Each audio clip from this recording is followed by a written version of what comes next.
বাংলাদেশে মাজারের বিরুদ্ধে কথা বলা আর অলিদের বিরুদ্ধে কথা বলা এক জিনিস না। মাজার পূজারী যারা আছে তারা এটাকে বিকৃত করে আমরা অলিদের বিরুদ্ধে বলছি, এ ধরনের একটা প্রপাগান্ডা কিন্তু চালিয়ে দিচ্ছে। এটা হচ্ছে তাদের নেক্সট শুরুতের ধোঁকাবাজি। আমাদের সম্পর্ক হবে মসজিদের সাথে, মাজারের সাথে না। স্পষ্ট কোরআনে কারিমে আল্লাহ পাক ইরশাদ করেছেন কবরের উপরে বিল্ডিং বানানো যাবে না। আমি কি আল্লাহটা শুনবো নাকি এদেশের তথাকথিত নাস্তিক বুদ্ধিজীবীদের কথা শুনবো?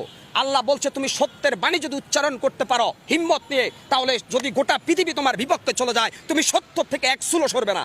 আজকে আমি হকার সাইফুল বলল, যদি আমি রাষ্ট্রের কোনো দায়িত্বে আসতে পারতাম, আমি একদিন বেঁচে থাকতাম বাংলাদেশের প্রত্যেকটা মাজারকে ভেঙ্গে মাটির সাথে গুড়িয়ে দিতাম।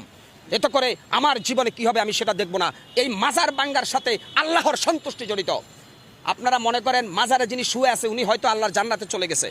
হযরত শাহজালাল শাহপরানরা আমাদেরকে ইসলামের দ্বীনি শিক্ষা দিয়েছে। আমার তো মনে হয়